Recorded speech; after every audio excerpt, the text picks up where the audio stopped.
Hi, and welcome back to my Physics Online video lecture series. Today's video, we're going to be talking about thin film interference.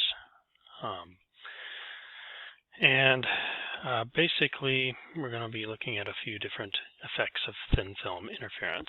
The basic principle behind thin film interference is that you have, let's say, several layers of material. So maybe out here you have like air, and then maybe there's like a really thin film of oil, let's say, on top of another layer of something like water. Okay, so this right here, this oil slick, would basically be our thin film. It's like a little thin film of oil on top of the water. Now imagine that you have a ray of light that's incident on the oil slick and on the water.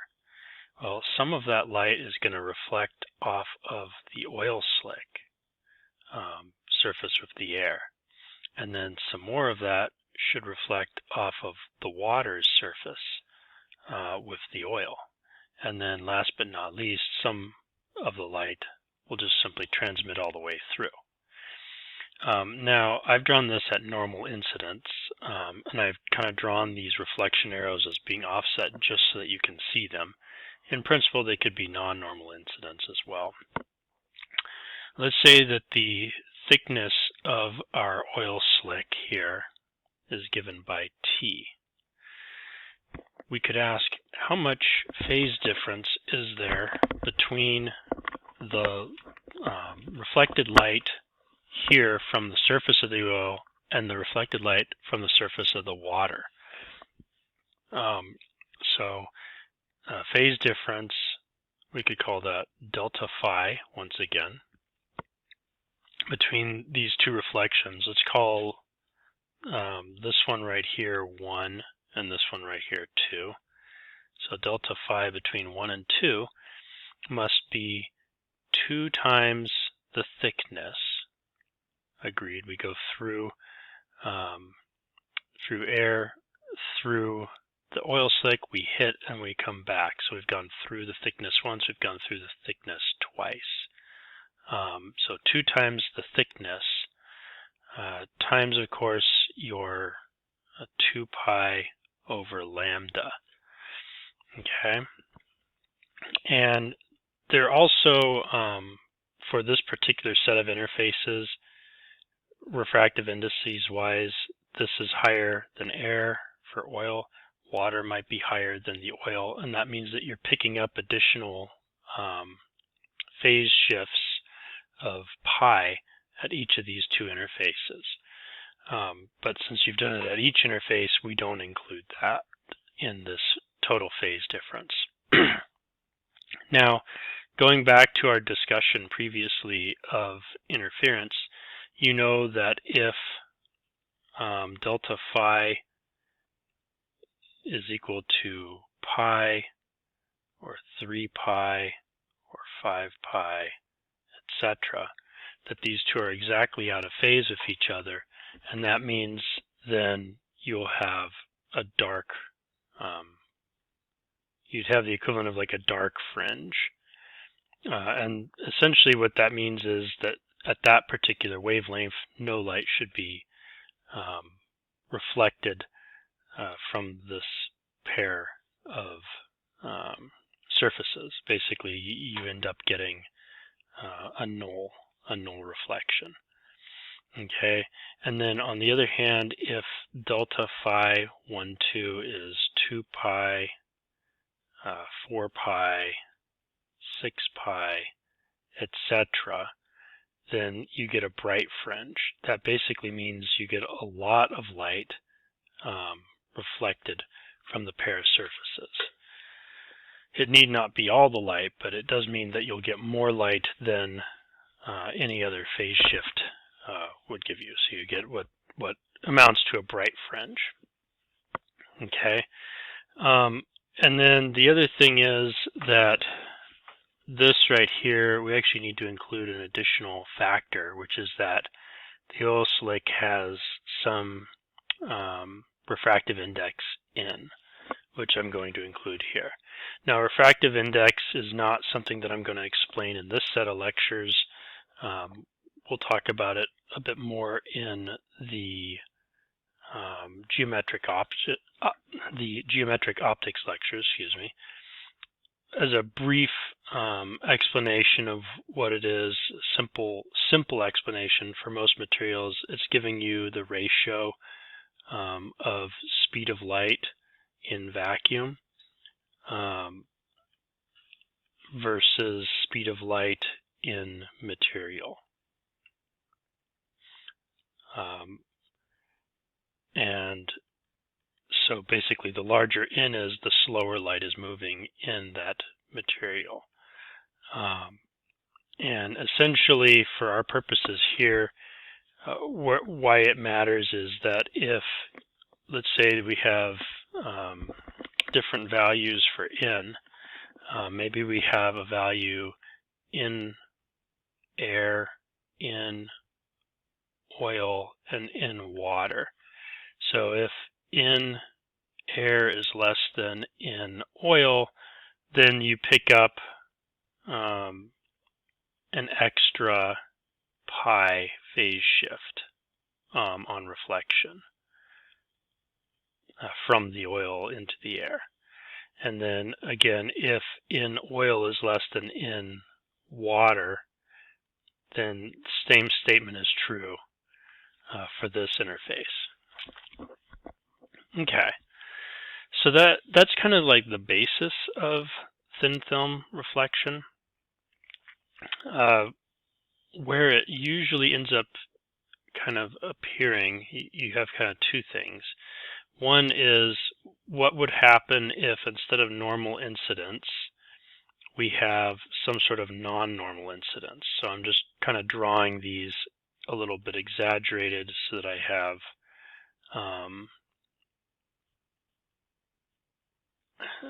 just a little space to show what's going on.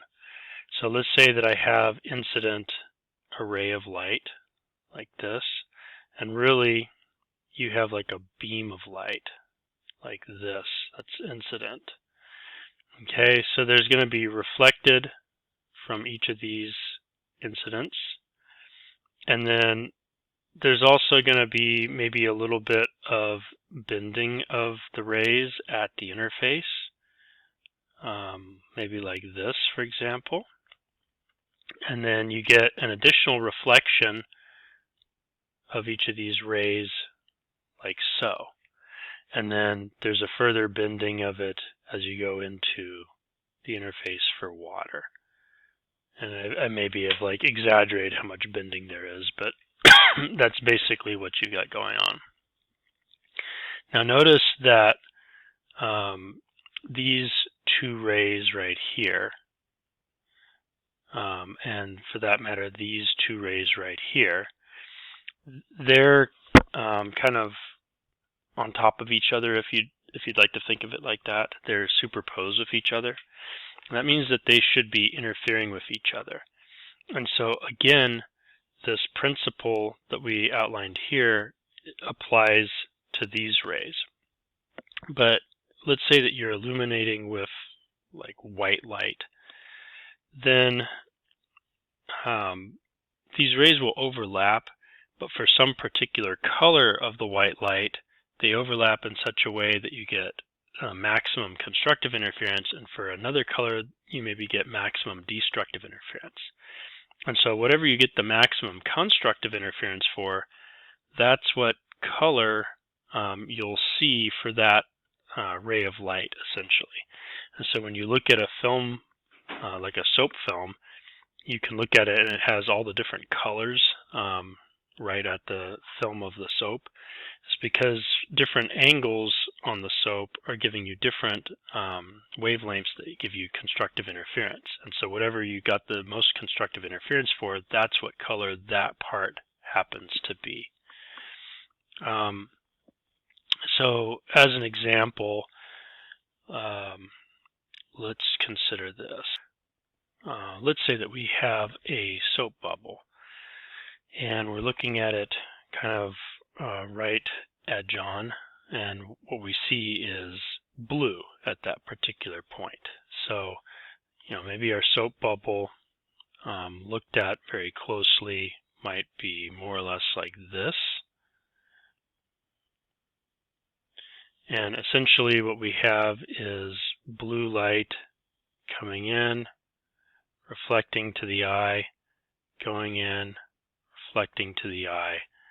And if you were to look at it edge on, what this diagram would basically look like is light coming in this way, coming in this way. You've got some little reflection here, you've got some little reflection here, and then your refractive indices would be 1 right here, 1 right here, and then for the soap 1.35. And so what we want to do is figure out why does this end up looking blue? And the answer is because your optical path length difference essentially is equal to this condition here, 2 pi, 4 pi, 6 pi. So we'll take the thinnest possible, so 2 pi. Now, what modifies this a little bit, though, is that because the first reflection is from low to high and the second is from high to low refractive index, so basically what this means is that this first surface is adding some extra pi phase shift, or equivalent to lambda over 2 phase shift, whereas the second surface is not.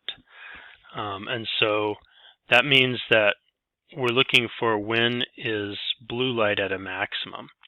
And the maximum, what we need is for delta phi to equal basically 2 pi total. But delta phi in this case is going to be the thickness times 2. So 2 times the thickness times n divided by lambda times 2 pi.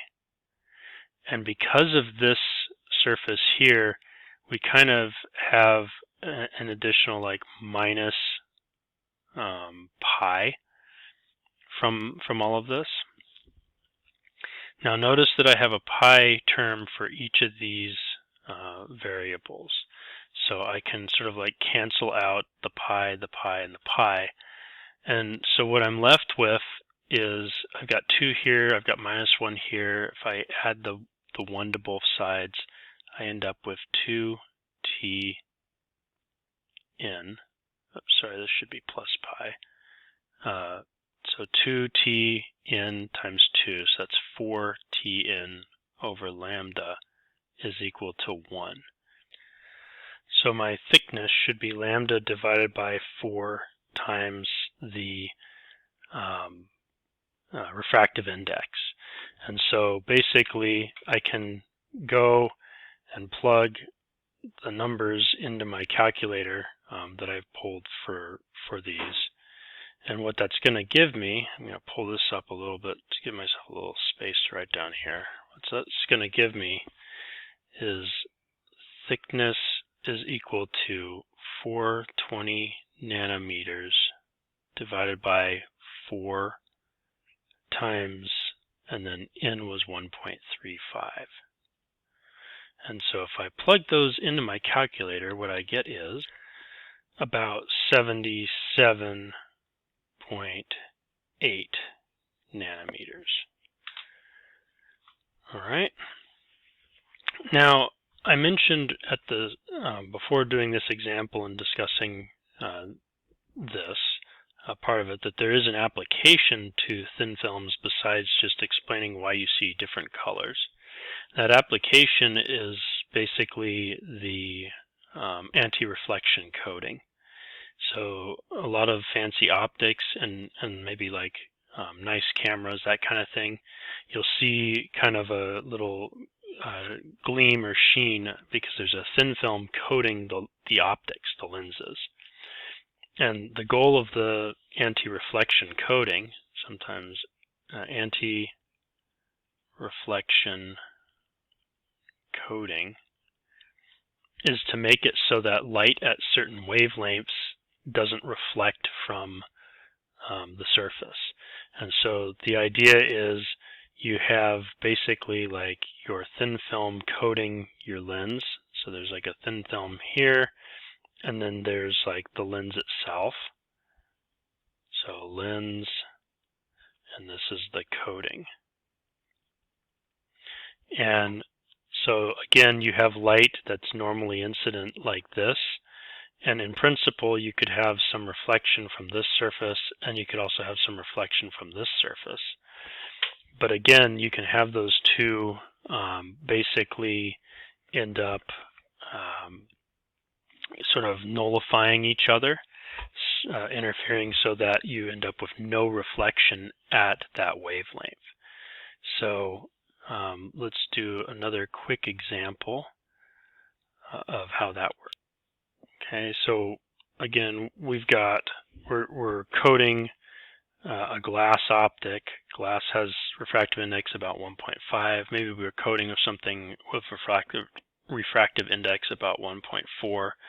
We want to make it anti-reflection for light centered around maybe 500 nanometers. So basically what we do is, again, what we need is for essentially the thickness to be such that lambda at whatever wavelength we're looking at within the coating divided by 4 is equal to the thickness. In this case, that holds true because now you'll notice it's like the same equation that I used on the previous example where I said this would be a maximum. We're looking for a minimum.